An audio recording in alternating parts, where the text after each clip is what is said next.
Saudara, menjelang Pilpres 2019, berbagai manuver politik mulai dilakukan oleh para elit politik. Salah satunya datang dari Ketua Umum Partai Gerindra Prabowo Subianto yang malam tadi menyambangi kediaman Ketua Umum Partai Demokrat Susilo Bambang Yudhoyono. Apa sebenarnya makna dari pertemuan ini? Apakah memang benar-benar biasa saja atau sudah mulai memang menargetkan sesuatu pada Pilpres 2019?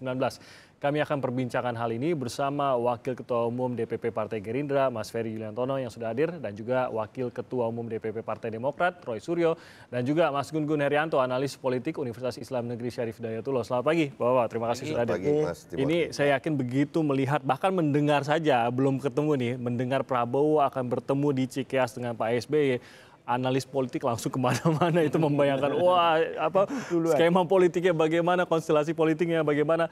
Tapi ini kan permintaan atas dari Pak Prabowo ya, untuk bertemu dengan Pak SBY. Apakah memang ini benar-benar hanya perbincangan awal, melihat siapa yang kira-kira bisa banyak berteman, atau memang sudah ada lah tujuan kira-kira? Karena banyak yang mengatakan langsung SBY Prabowo, AHY Prabowo, dan lain-lain.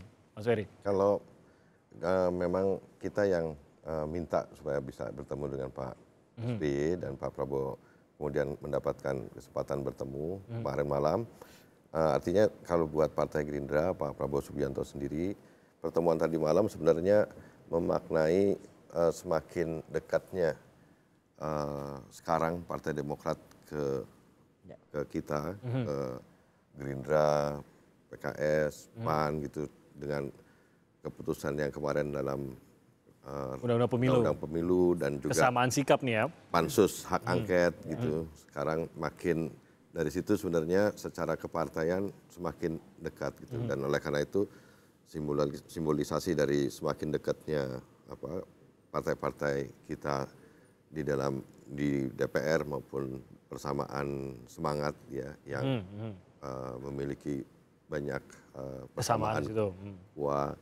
ideologi, pertimbangan politik dan lain sebagainya, itu yang kemudian pertemuan semalam menjadi punya makna besar gitu. Padahal sebenarnya sih kalau pertemuan silaturahimnya sih pertemuan biasa, karena Pak Prabowo Subianto sendiri menyampaikan bahwa kedatangan ke Pak SBY di Cikeas adalah karena memang Pak SBY merupakan mantan Presiden Republik Indonesia dan sebagai sahabat tentu kita ya biasa untuk datang bersilaturahmi. Tapi mengunjungi itu. Bahwa ada pembicaraan mengenai undang-undang pemilu, saya yakin ada karena ini diungkapkan pada saat mereka memberikan keterangan pers. Tapi apakah ada pembicaraan mengenai lalu bagaimana nih Pak SBY atau Pak Prabowo dengan kondisi ini? Gitu. Kalau kemarin saya malah sebenarnya kebetulan kita ikut rapat gitu. Dan seperti yang disampaikan Pak SBY dan Pak Prabowo semalam adalah sebenarnya yang menarik adalah soal kita bersepakat membangun kekuatan bersama, ditambah dengan nanti partai-partai yang lain. Kalau Partai Gerindra sudah sejak awal dengan PKS, kemudian juga dengan Partai Amanat Nasional. Tetapi yang baru adalah bahwa kita punya keinginan untuk sebagai partai politik kita tidak hanya melulu membicarakan masalah yang sifatnya berdimensi politik, negosiasi antar partai berkaitan dengan kontestasi politik dan lain sebagainya. Tetapi kemarin yang terpenting adalah membicarakan tentang pentingnya secara moral partai politik itu tetap punya sikap yang jelas manakala rakyat membutuhkan dukungan dari kekuatan politik. Ini juga manakala partai politik memiliki moral untuk melihat jalannya pemerintahan itu melenceng atau tidak.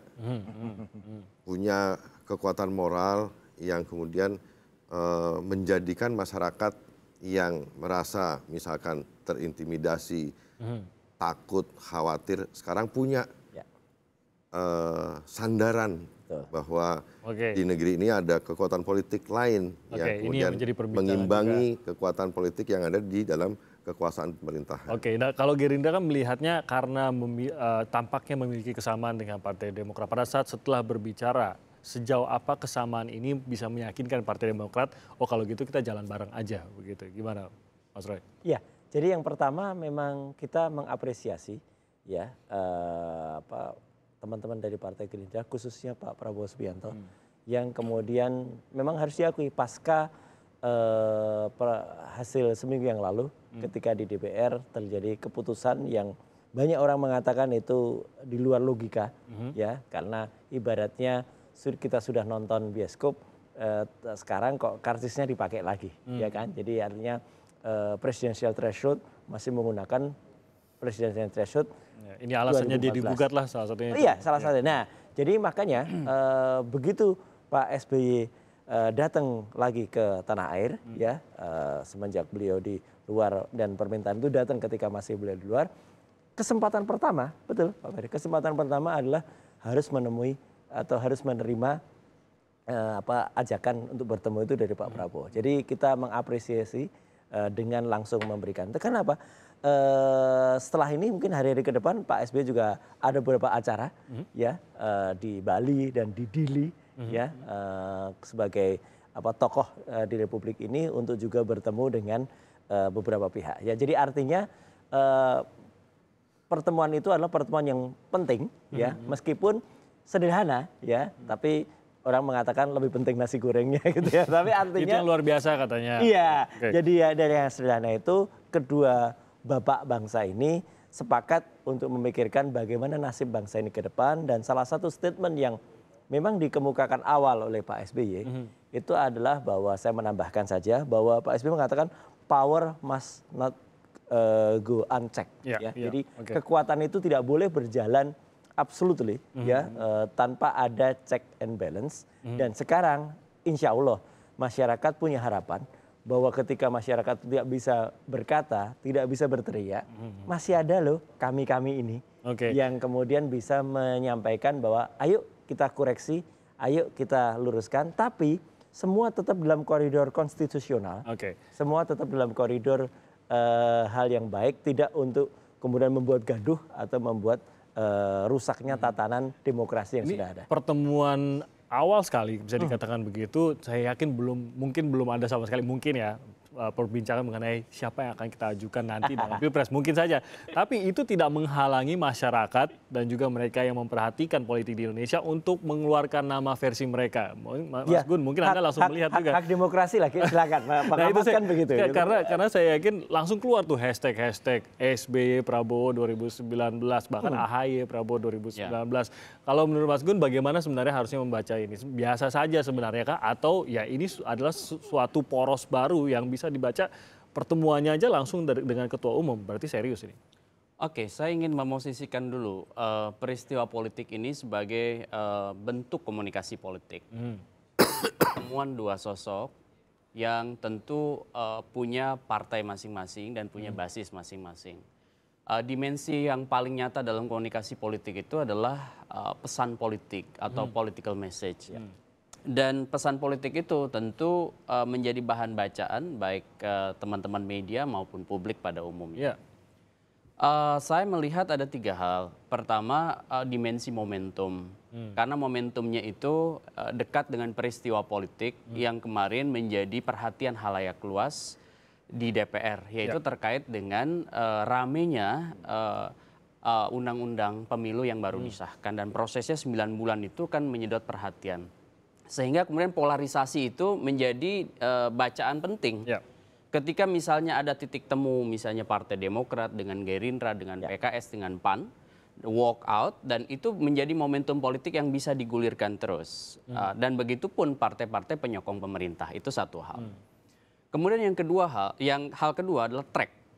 Menuju 2019, ini kan sudah menjadi pasti sekarang dengan undang-undang pemilu itu. Step awalnya tentu kubunya pemerintah yang kemarin setuju dengan presidensial threshold 20%, kursi DPR atau 25% suara sah nasional itu harus tentu melihat proses GR, judicial review di Mahkamah Konstitusi.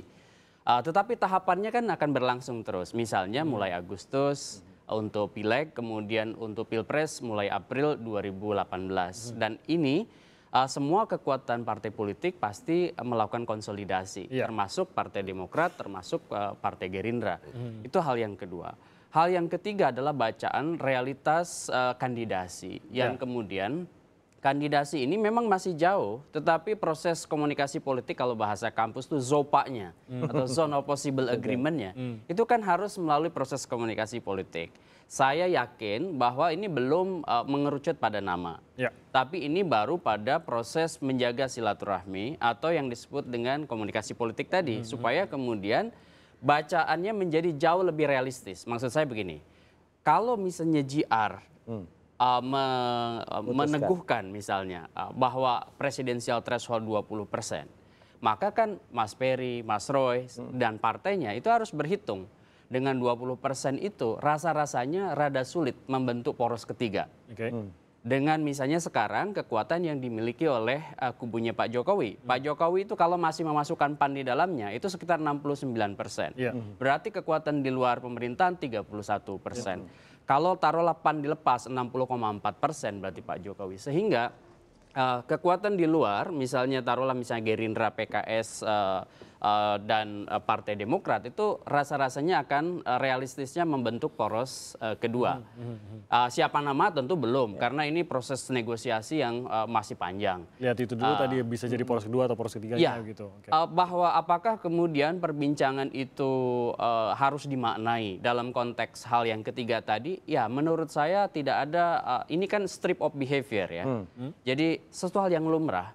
Dan proses-proses itu menurut saya logik dalam konteks kepentingan partai-partai untuk positioning di 2019. Gitu. Nah kalau kita secara ketokohannya nih yang bertemu, kita menengok ke belakang lah pertemuan Prabowo Subianto dengan Susilo Bambang Yudhoyono ini bukan pertama kali terjadi.